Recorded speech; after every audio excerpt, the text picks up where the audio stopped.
give a moment. If you're on replay, let me know. Give me a hashtag replay. What's up? Just going to give a moment for some people who've been anticipating this conversation to jump on. I don't normally go live in Instagram, but I'm going simultaneously right now because this conversation is so freaking important right now. And we're talking about racism. And never in my wildest dreams did I think that I would be speaking about this topic publicly. A lot of new people in our Facebook group. On Instagram, we're live right now. And if you are wanting to join this conversation, my link is in the bio to jump into the Trigger Proof Facebook group, and where we have these discussions. Basically, really, the main purpose of why I teach what I teach is so that people can get an understanding of how to drastically expand that space between stimulus and response. That's really the most important thing right now. In this day and age, where the coronavirus and all the changes are happening, in times of change, the learners shall inherit the earth, where the learned will find themselves beautifully equipped for a world that doesn't exist. And I knew in my heart during the coronavirus pandemic that the tools that I was learning about healing my past, of clearing the lack of safety feeling in my body, the trauma, healing our past trauma, is necessary component to having healthy relationships and then having a healthy body. As a chiropractor, that's why I got into this work. I got into this conversation purely from a health standpoint. The reason why I teach what I teach right now is because as a doctor, people are coming in to see me for stress-related problems. They're coming in with health-related concerns. And just by adjusting them, I really wasn't getting to the heart of the matter. And I knew that stress and trauma stored in our bodies are going to have a profound impact on our health outcomes. So I knew that if I wasn't educating my patients as well on how to assess, how to self-assess, and how to check in on their thoughts, their beliefs, their expectations about themselves with context to their relationships, we're not really going to get the full measure of healing. It's not going to be as as good as it possibly could be. And so what was really important to me was helping my patients learn the tools to become more resilient, to become more adaptable to stress. And invariably, questions of toxic relationships would come up. It would come up again and again and again. Oh, my husband's at this, my wife did this to me. And so I saw that the stress-related problems that were bringing patients in to see me basically had a relational breakdown component to it. And it wasn't until I looked in my own life after a really bad breakup last time. It was a toxic relationship, and I saw patterns. And I did a lot of personal development work cognitively, but I hadn't really healed from my trauma in my body. I was telling the story that I had done the work, but my body was telling a different story. And unknowingly, unconsciously, I was showing up in relationships as, the narcissist in the narcissist codependent cycle. It was a very painful revelation for me, because covert narcissism, it pretty much is kind of like an endemic in society, what I've discovered after I've been studying this at length.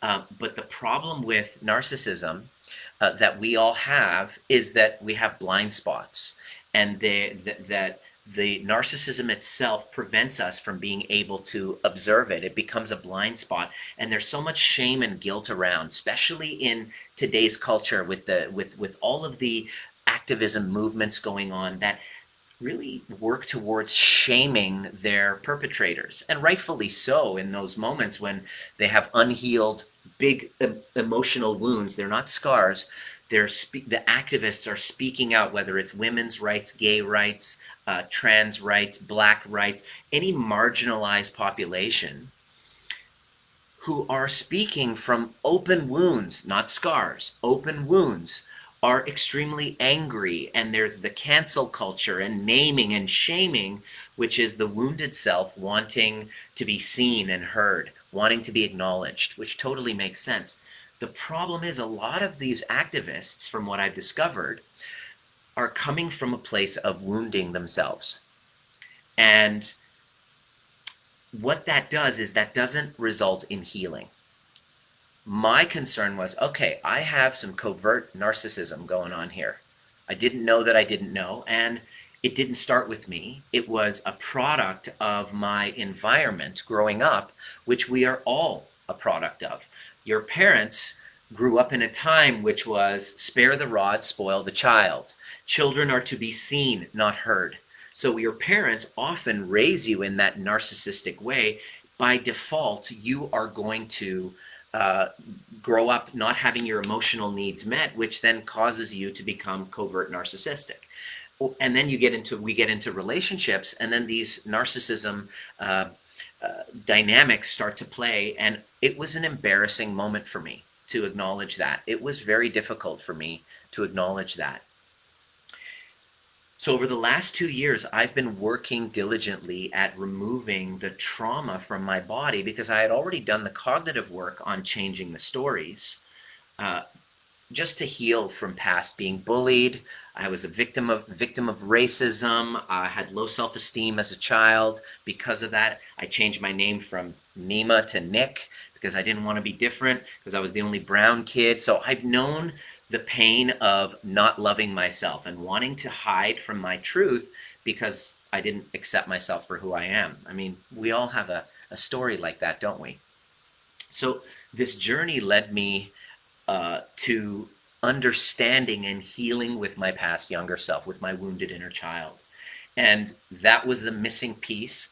In all of the cognitive work I was doing, I was missing the somatic. So I just nerded out on the polyvagal theory, attachment theory, and I've integrated that into my methodology. And now what's really neat is being able to help women, especially, and men who are stuck in the toxic codependent cycle, the narcissistic codependent cycle. And there's the victim, there's the perpetrator, and then there's the savior. The victim, the perpetrator, the savior. The victim, the perpetrator, the savior. And what happens is, when you don't know that you're stuck in that cycle, you're constantly playing one after another. You're literally living this cycle of the victim. You feel victimized by your oppressor, whether it's the man, whether it's your woman, whether it's your ex, whoever it is, whether it's your boss. What'll end up happening is you're now like this victim, and you're wanting to be seen by your oppressor or your perpetrator, but that perpetrator oppressor can't see themselves. So you're now stuck in this loop, feeling victimized, angry at that other person, and cannot be seen, and not realizing that you are now playing the victim in that drama triangle. And then the victim that ends up becoming the perpetrator of either that triangle or another one, and this dance keeps going. And so it was a big revelation that was really controversial, because what happened was, when I started sharing the story with people, and I started sharing my revelations and my work, I got accused of being a victim blamer. I got accused of telling, for example, abused women that they need to do the healing work. I have a Facebook ad that talks about, why won't he do the work? You know, this common complaint I get from many women who are stuck in that victim-perpetrator triangle, the narcissist kind of codependent triangle, saying, why won't he do the work? He's got to change. He's got to heal his own wounds. And the fact is that overt and covert narcissism is not easy to solve, because the covert or overt narcissist doesn't actually think they have the problem. And by you screaming at them, shaming them, doesn't actually, it does a lot for you, because you're angry and you get to feel validated from other victims who say, yeah, go girl or go guy, yeah, take him down. And that feels good temporarily, but we're still stuck in the triangle and not healing. So I've been so privileged to be able to work with women and men who are stuck in that drama triangle. And lo and behold, when they take on their own healing work, and they hold themselves accountable. This is what I do, is I hold everyone in the triangle is accountable to heal their own wounds. And amazing things happen. Once was a victim, people who once thought that they were victims will then turn around and see the humanity of their oppressor. And in that moment, they are no longer victims. They see them as wounded children, not justifying their behavior, not making it okay, not blaming the victim. At first, that's what happens. You get this thing where the victim blames themselves, and they have to do therapy to get over that self-blame. And then so when they hear someone like Misa saying take accountability, it feels like I'm victim blaming. And I totally get it. And it's a uninformed perception, because if you really see the full picture, it's to take full accountability for your own healing. So when you do, you can approach the conversation and actually approach it from a place of healing. And one instance was this woman who's been a victim for 8 years, domestic violence. She reached out to me years ago, was really troubled by what I was saying, and thought, wait, what if they treated you bad? And I was telling her, I said, look, he's accountable for his own healing, you're accountable for yours. When you do your own healing work, something magical shifts in the dynamic of the person that you once thought was a perpetrator monster. Something magical happens, and it all leads to your own empowerment and healing. This is very controversial, because there are a lot of therapists out there who believe, there's a lot of therapists out there who believe that they're activists, actually, that are trying to do healing work, but coming from their own wounds. They have their own traumas that they haven't fully really repaired from, and they're teaching from a place of an open wound. And if you're going to a therapist or a coach or a healer to heal something like your racial trauma, for example, if you've been the victim of racism, or if you've been the victim of domestic violence, and you go to a therapist who hasn't healed from their own traumas and dramas.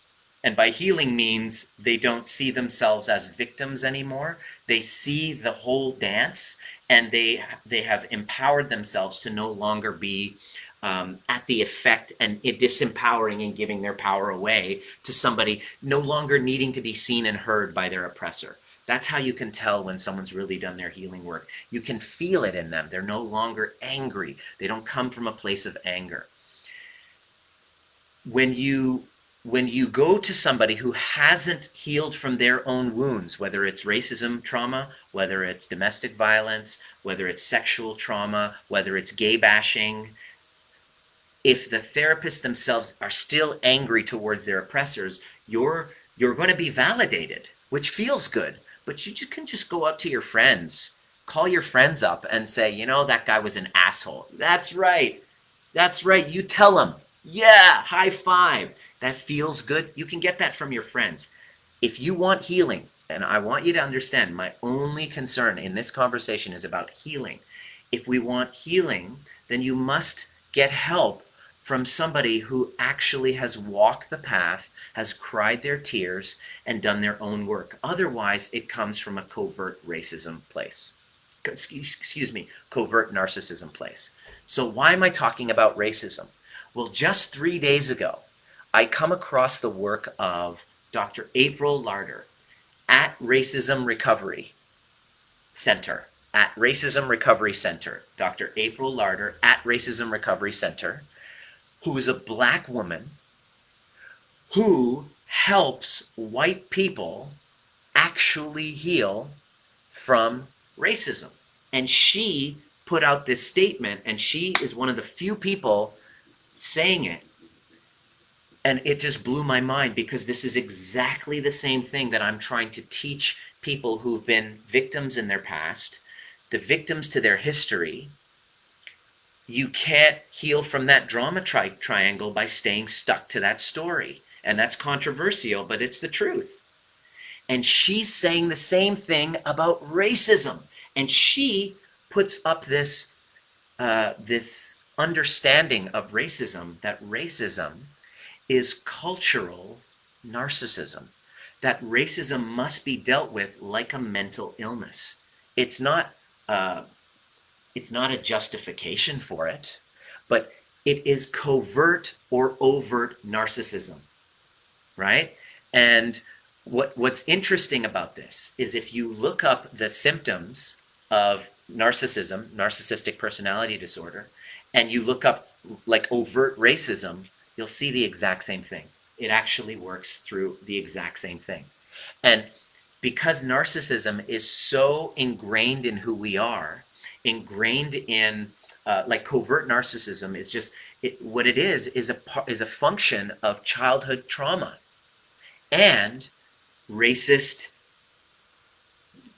white supremacist dominant like white dominant structures that we're born into, the legal system, the educational system, the systemic racism that's come up, like our jail systems. If you haven't watched the documentary on Netflix called 13th, you do that. It shows you the systematic racism that basically causes black folk in America to start off on the back foot.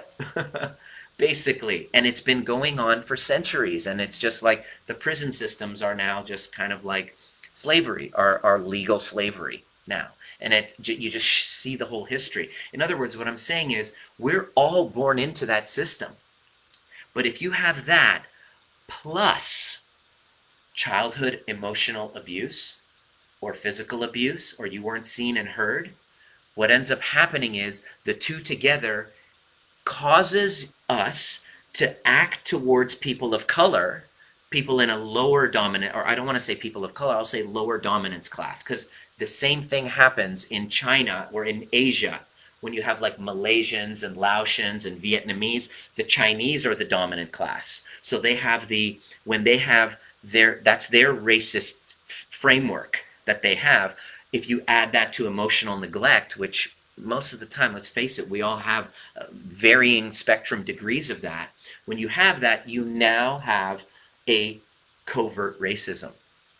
And racism, what she describes, must be dealt with in the same way, with the exact same spectrum as narcissism.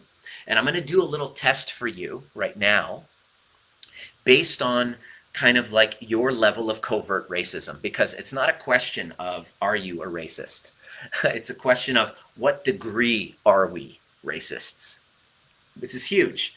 It's like 98% of us, okay? To what degree are you? That's the first question you got to answer, and it's really uncomfortable to answer because we don't want to talk about it. And the reason why we don't talk about it, we get triggered by it. That is what normally is known as white fragility. But what I've discovered through Dr. April's work is that that's not white fragility. White fragility doesn't even exist.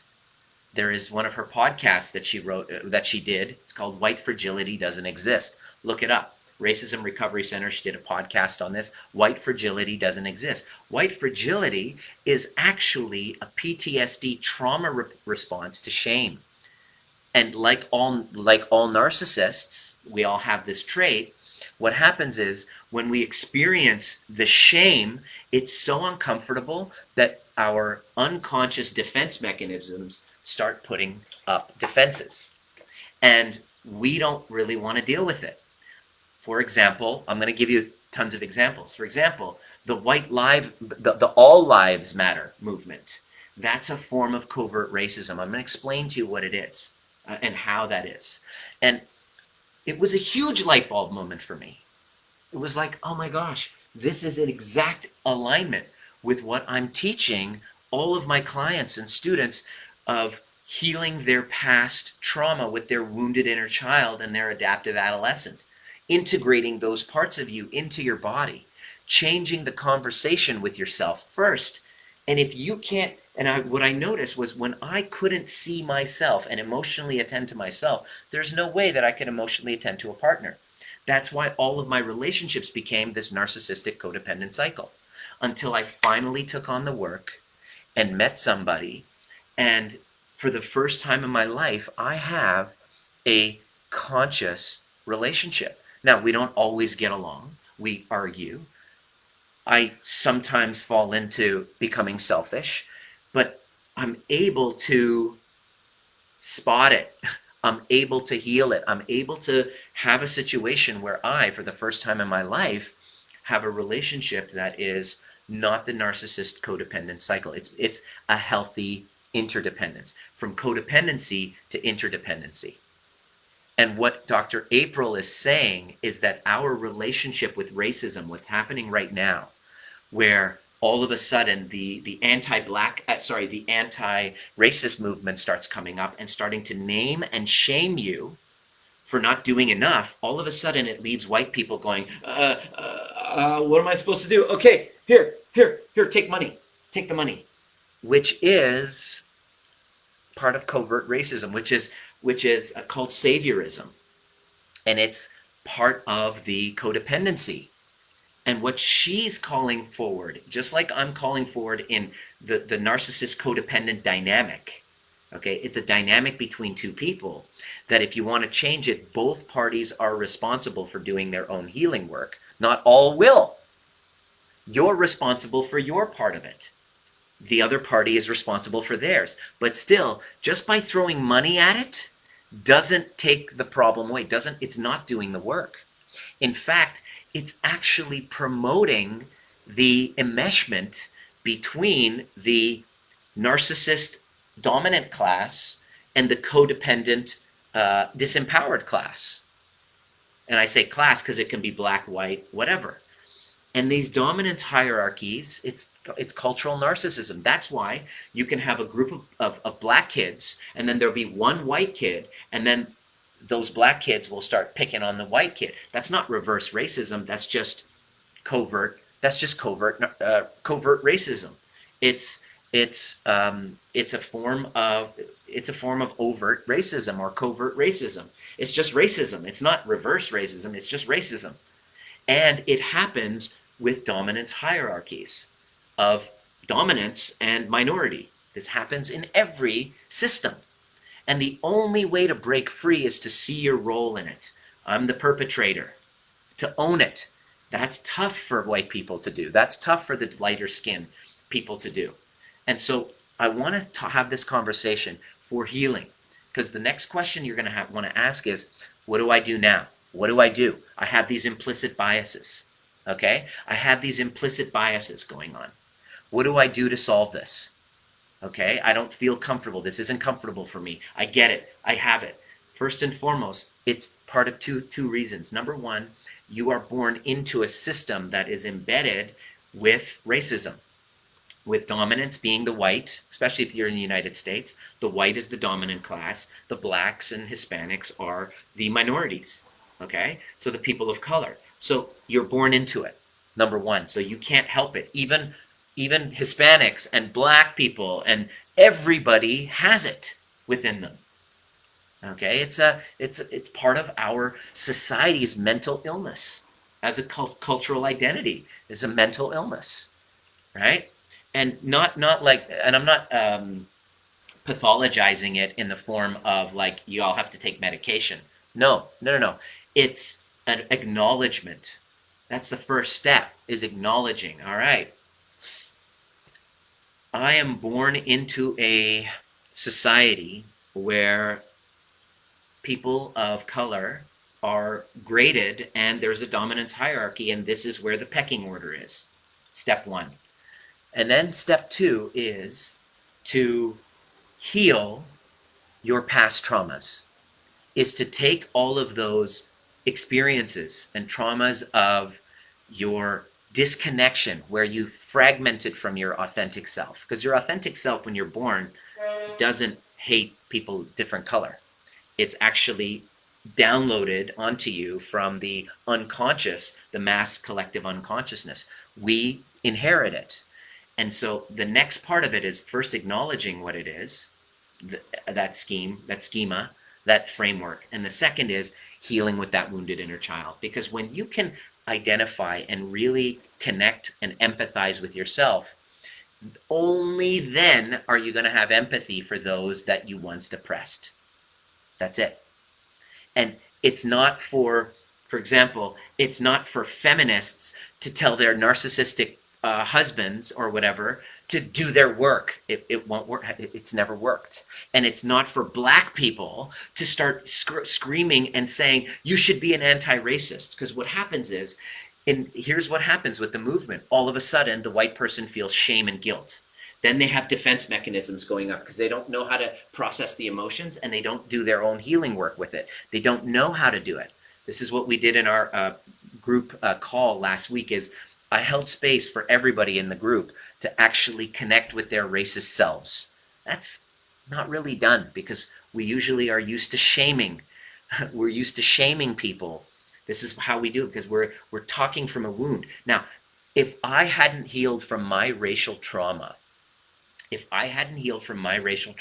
which is different from black people's racial trauma, I acknowledge that, but I had it myself to the point where I was beaten, I was called names, I was excluded from things, I hated myself because of it. So I healed from that racial trauma. If I hadn't healed from that racial trauma, every white person that came into my office, I would have had resentment for. Every white person who asked me, "Are you Indian?" because I'm Persian, if I hadn't dealt with my racial trauma, if they mistakenly, innocently said, "Hey, Dr. Nima, you're Indian, right?" I would have just been like, "Fuck you! I'm not Indian! I'm Persian!" That's the version of me that hasn't healed from my racial trauma. That's how I would respond. Does that make sense? I would respond from my own racial trauma like violently towards somebody who is a covert narcissist. Excuse me, a covert racist.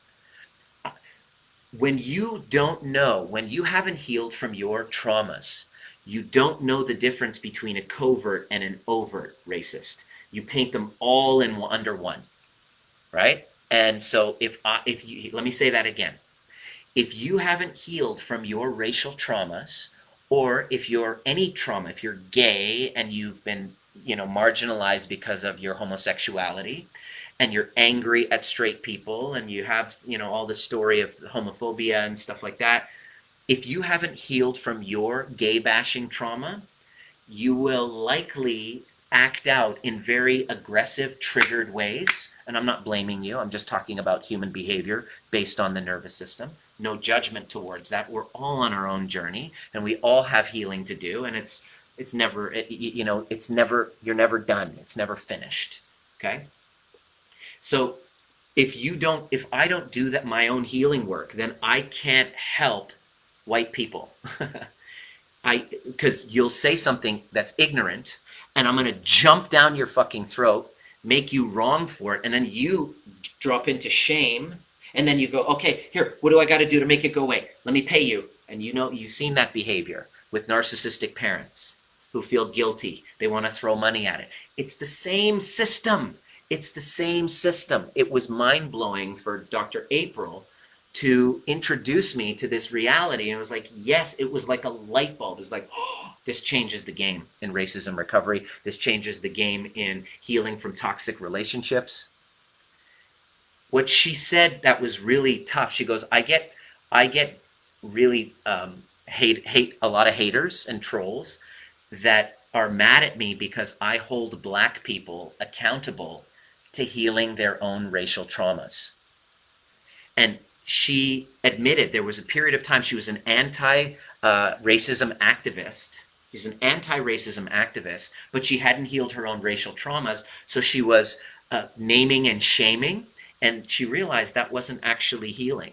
And she explained this to me. During a yoga class, she does this yoga class where she was doing her own healing work with her inner child and healing her racial traumas, and it just hit her one day. She's like, oh my God, covert racists. They don't know they're racist.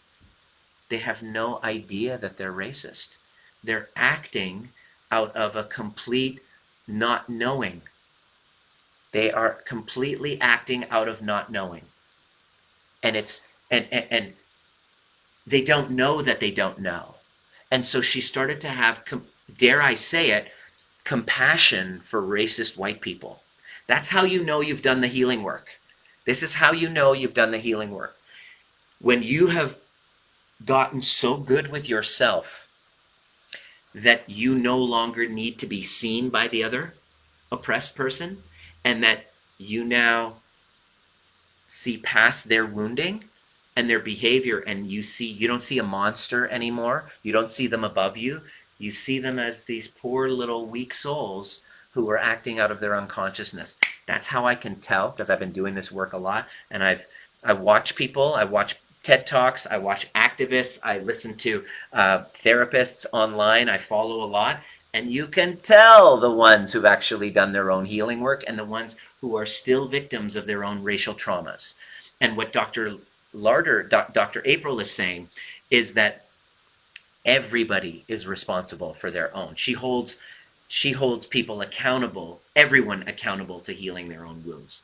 And when they don't heal their own wounds, what happens is they respond with, anti-black movement. You got to shut up. You got to stay silent. You got to let us talk. You got to pay us. And what she says is that doesn't heal racism, because now white people are scared and they're saying, here, take money. It doesn't heal racism. It creates what's called saviorism and performative allyship. Let me say this again. Performative allyship. In other words, I'm gonna pay you, I'm gonna shut up, and I'm gonna give you the platform because I want to look good, because it's gonna look good for me, because it's going to be socially acceptable. It's going to make me look good in the eyes of others. That's virtue signaling, and that quiets them down temporarily, the whole dynamic, but it doesn't actually heal the root cause of the racism, which is we are still in this system, number one, and number two, we have unresolved childhood woundings that have us feeling not seen and not heard. And in a moment where we don't feel seen and heard, we want to blame people of color, lower down in the totem pole of our diversity, of our pecking order. We put them down because we ourselves feel unworthy. Because when you are a whole, complete, healthy person, you don't treat other people like shit. You don't marginalize other people. Now, I'm going to go over a list. Let me know if this is landing for you. I'm going to go over a list of questions to see, not if you're a covert racist, because the chances are you are. If you're in this society, if you're in this society, chances are you are a covert racist. We all are. What I discovered, that was not comfortable for me to discover. Oh my God, I was embarrassed. It was embarrassing. I was like, and then I felt the shame, and then I felt the defense mechanisms come up, which is a classic sign of covert narcissism. When you don't want to own it, this is what we all have. Let me know if you can empathize with me right now.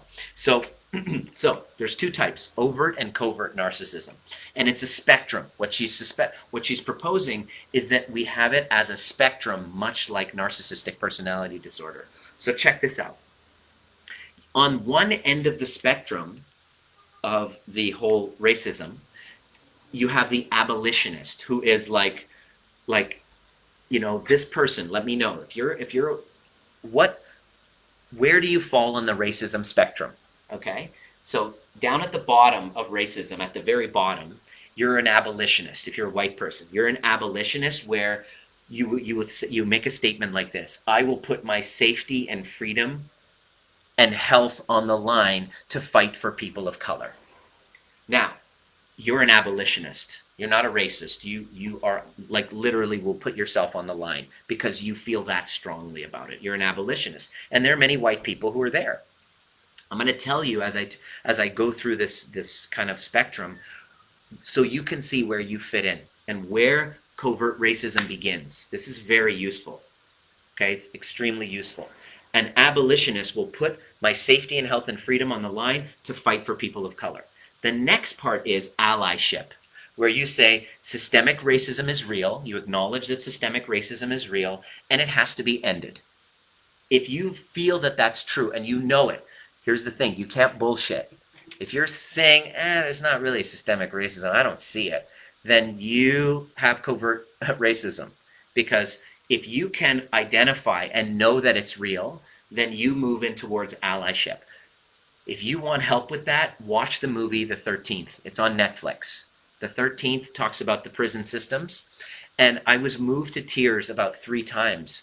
And I actually felt the pain. And I was like, oh my God, like, we got to do something. Like, it's like It's real. It's like that movie will help you. It's an amazing movie. This movie, I recommend it to you to watch. It will help you tremendously. Number two, the next level up is awareness. This is the awareness where you realize my experience as a white person is drastically different than people of color. Once you acknowledge that, you've now moved to awareness of the system. Now, here's where, if you start moving this way, your covert racism begins. If you've ever caught yourself saying, you know what, let me just amplify some black voices because this is going to, help me with my reputation. I just want to post up Black Lives Matter all over. That's virtue signaling. This is what you've been seeing over the last couple of weeks. I admit I was part of that. When I posted it, I was like, somebody shamed me for not saying anything about it. I was like, fuck, okay, I'm going to put up a black square because I want everybody to know that I'm working for you. I'm not a racist. That is where the covert racism begins. That's when we do what's called performative allyship. I'm doing a performance. Now, it's better than fucking burning crosses, of course, but it doesn't actually heal the cause of your racism. It makes you look good. It's good for your reputation. Next level up is called woke justification. Woke justification. When you hear people saying, but come on, Black Lives Matter. Oh, come on, love conquers all. Sorry for what you're going through, but love conquers all. White lives matter. All lives matter. We're all children of God. This is a defense mechanism to block the shame of the covert narcissist / covert racist. And what we do then in those situations is we basically try not to feel the pain of it. So we kind of brush it aside and go, all lives matter. No. But you're not getting it. It's not about all lives. We're just acknowledging the pain of black people. This is very real. It's like it's an acknowledgement. No, but all lives matter. That is covert. That's covert narcissism. Covert racism. What's up, Kia?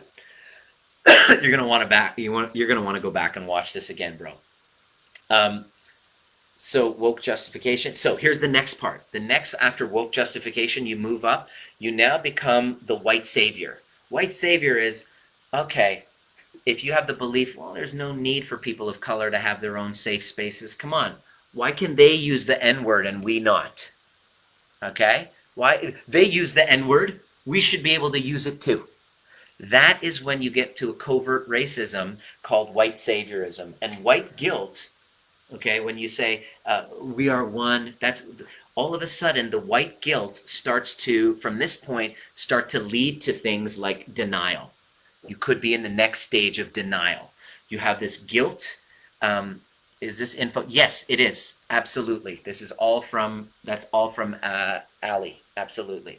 White guilt then leads to guilt and shame, which then goes into denial. Okay, it's kind of like this happens with Jews as well, with the concentration camps. There are people out there that are still trying to deny that the concentration camps even existed.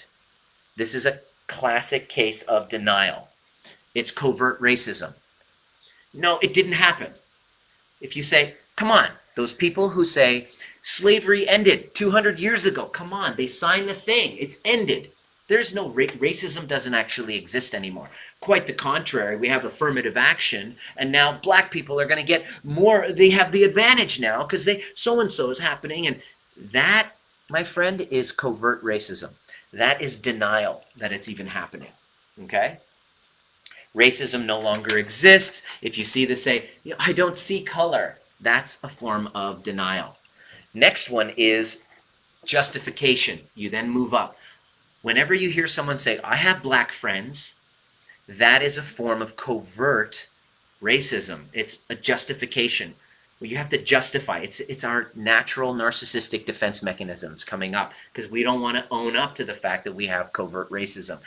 I'm not racist. I have many black friends. It's a justification for whatever you're about to say.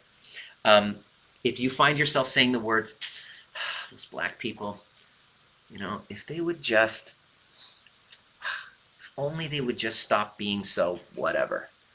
That is a justification of covert racism. Then it keeps going up to defensiveness. You know, you say, well, wait, what about reverse racism? What about reverse racism? What about black people are getting all the advantages now because of affirmative action? That's defensiveness. That's another sign of covert racism. Let me know if you can resonate with this. Or if you say things like, come on, I'm just being a joke. It's just a joke, right?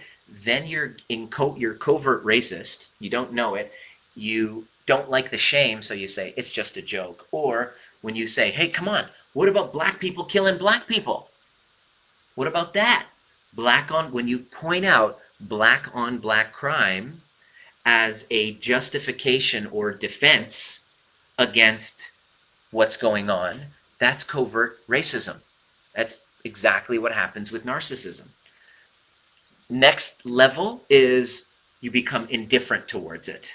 Okay, the covert racist will show signs of indifference. Like, hey, it's not about me.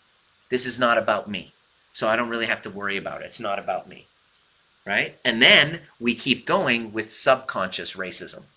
Subconscious racism is not in the top of your mind, but it's there. Like if you wear a blackface, which I find hilarious because 20 years ago, the Prime Minister of Canada for a Halloween party was taking a picture and he had blackface on.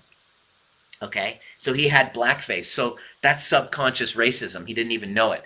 And it's funny because he was kind of seen kneeling and with his head down, and it was totally doctored up for the photographs. For the Black Lives Matter movement, you see the Prime Minister getting on one knee and looking down, and you just look at it, look it up, just look at his body language. It's all a performance. That's performative allyship. It's like, I'm going to get down on one knee and do that. When 20 years ago, he had blackface. That's subconscious racism, our Prime Minister. That's how, like, our Prime Minister has it. Well, we know the President has it. I mean, I don't have to show you evidence that the President of the United States is a racist. Like, he's running the freaking country. Like, we have racists running our countries. It's been happening since day one. It hasn't changed. It's just covert racism now. That's the difference, which is narcissism. I'm not a racist, but if you ever find yourself saying, you know what, I'm not a racist, but I'm about to say something racist. That's covert racism. That is subconscious racism. You know, when you say, if you ever caught yourself looking and you see a black person driving a really nice car, and the thought enters your mind, I wonder where he stole that from. Boom. That is subconscious racism. And I've caught myself doing that. I'm incredibly ashamed, and I'd rather not talk about it or think about it, but that's not what the work is. The work is actually feeling the shame. That's how we actually hear this. That's how we heal this. We heal this by owning it. We heal this by doing something that takes courage, by saying, yeah, that's me. And then, of course, if you have say, oh, but what's happening is all part of God's will. That's subconscious racism. Even though that might be true, that God's will, a divine plan, to overstep the shame and feeling of shame and guilt about it, and going and skipping right to God's plan without doing the work, will perpetuate racism. It doesn't heal racism. Saying it's all part of God's plan doesn't heal racism. Okay? And the next part is from this point, is when racism becomes overt. This is where, you say things like, send them back to Africa. You use the N-word. Like, I have full disclosure, I've been called a sand nigger.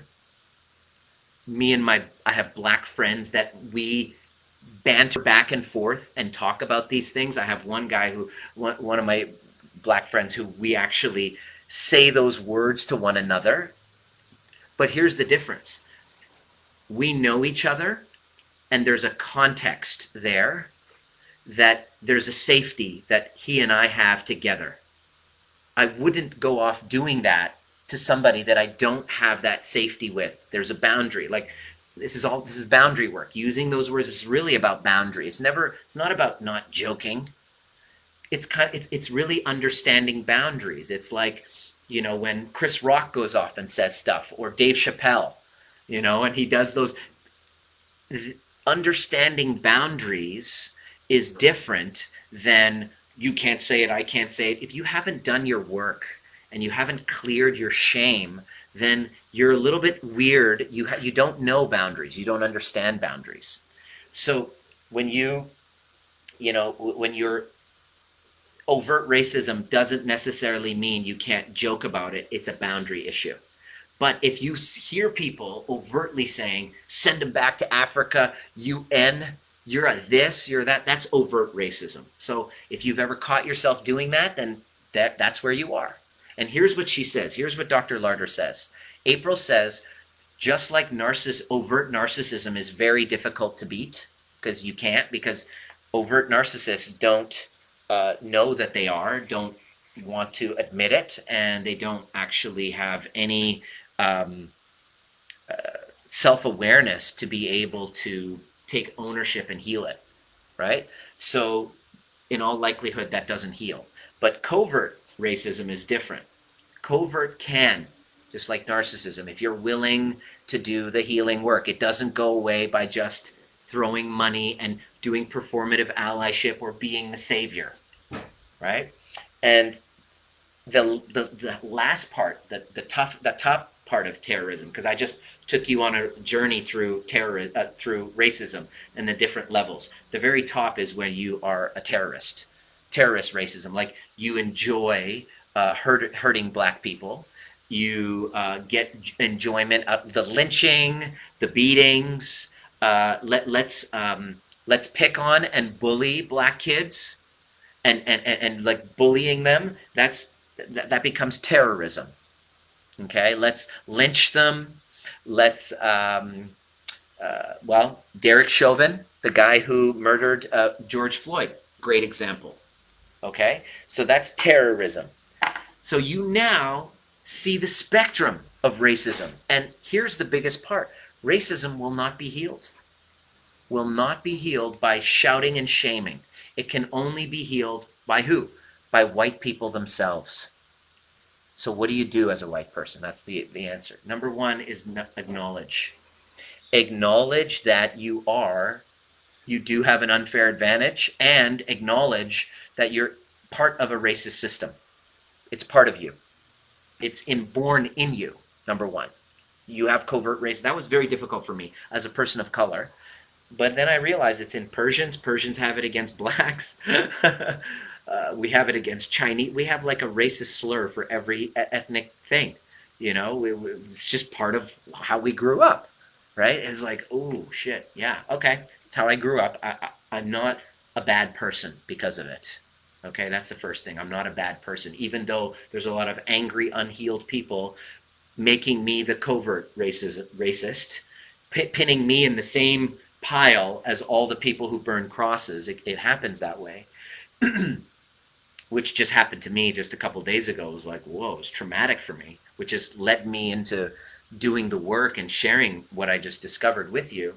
And it happens with white people saying, okay, I see that racist framework, number one. Number two, I'm going to go all in with healing with my inner child. The part of me that felt marginalized from my parents, the part of me that didn't feel seen and heard, the part of me that was emotionally and physically abused, the part of me that was neglected. Because if I don't heal with that part of me, I can't empathize with people of color.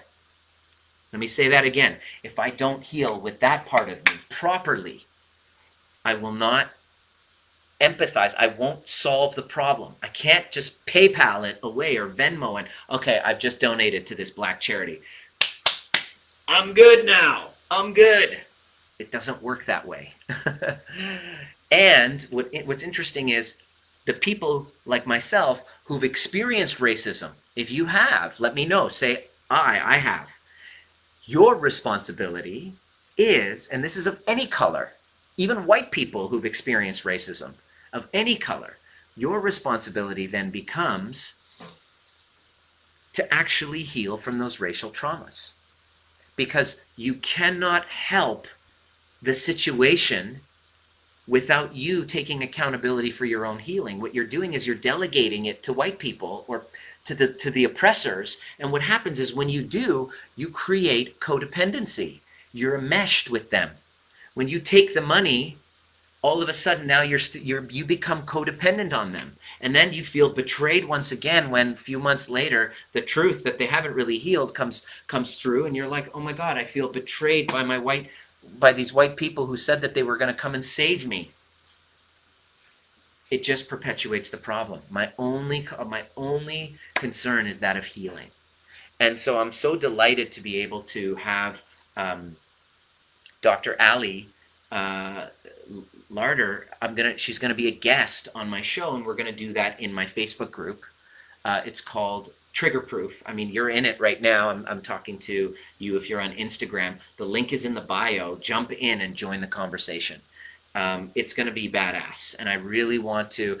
My whole goal, my only concern is not to blame victims, is not to make white people right and black people wrong. I'm not anti-black. I'm not pro-black. I want, my only concern is healing, is to hold people accountable to their own healing, because from that place of from our healing ourselves, we then have compassion towards ourselves, and we're able to really heal the wound and to acknowledge the pain, to acknowledge our own pain first and heal our own pain. And then we show up empathizing with the other person so that they don't feel shamed, they feel seen and heard. And now we have a conversation about healing.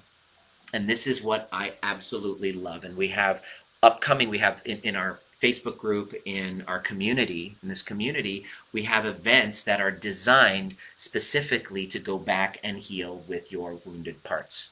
This month coming up, I want to invite you, if you feel called to this conversation, you want to actually do your part.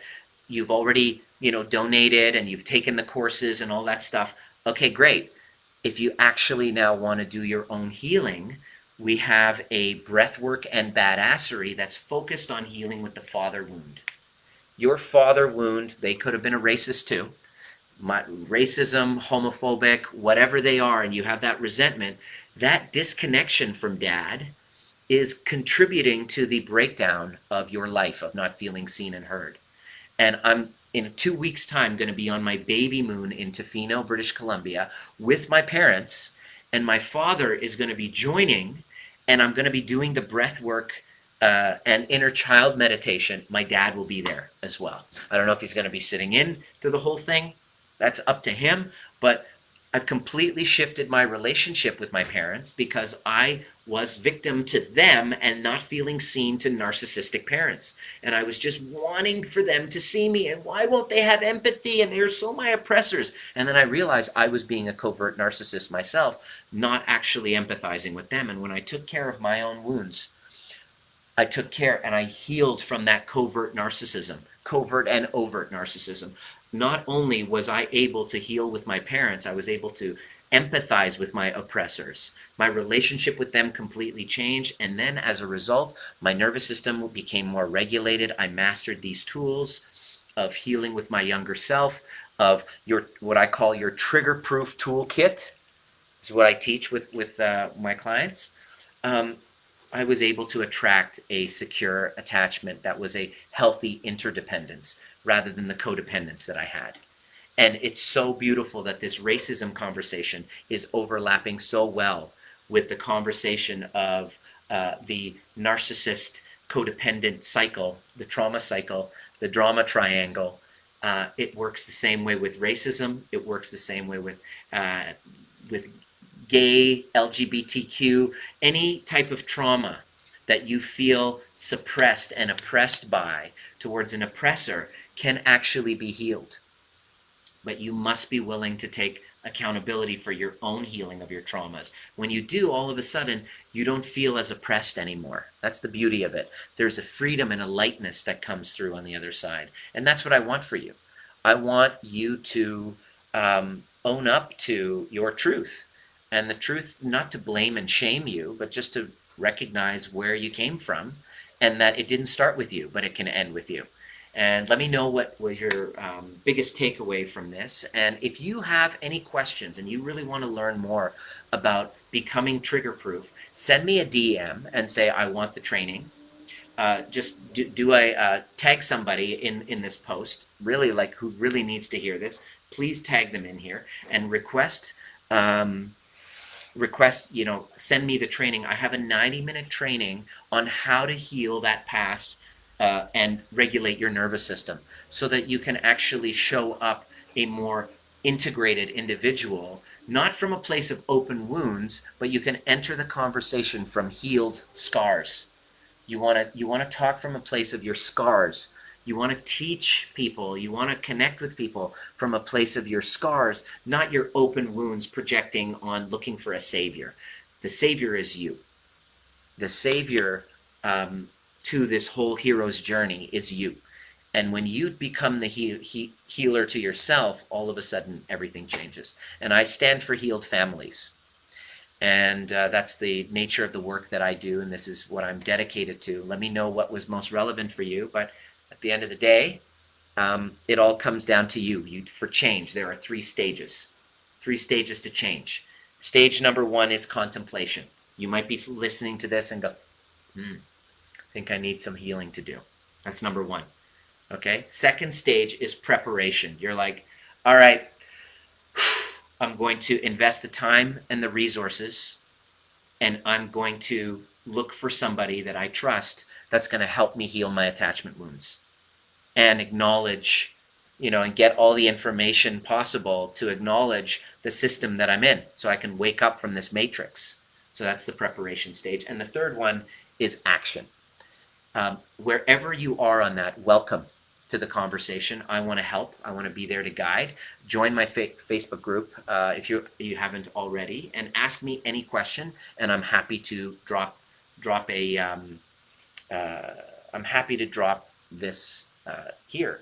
And to shift implicit biases that we have is first to acknowledge and feel the shame of it.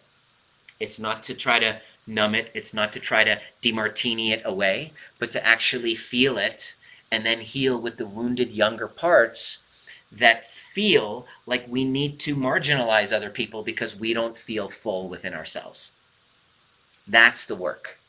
And that's what I love teaching. Ask me for training, and I'll send you the DM on DM with a promo code, giving it to you absolutely free. I'd love to give that training away, and make sure you join the Facebook group if you haven't already. And we'll see you at the next perfect time. Join us for the Breathwork and Badassery with Inner Child Meditation. The link is in my bio. I'm going to send it to you in the comment section on Facebook. Jump in. Open up 3 hours on Father's Day. It's in the afternoon or evening or early morning next day after Father's Day if you're in Australia.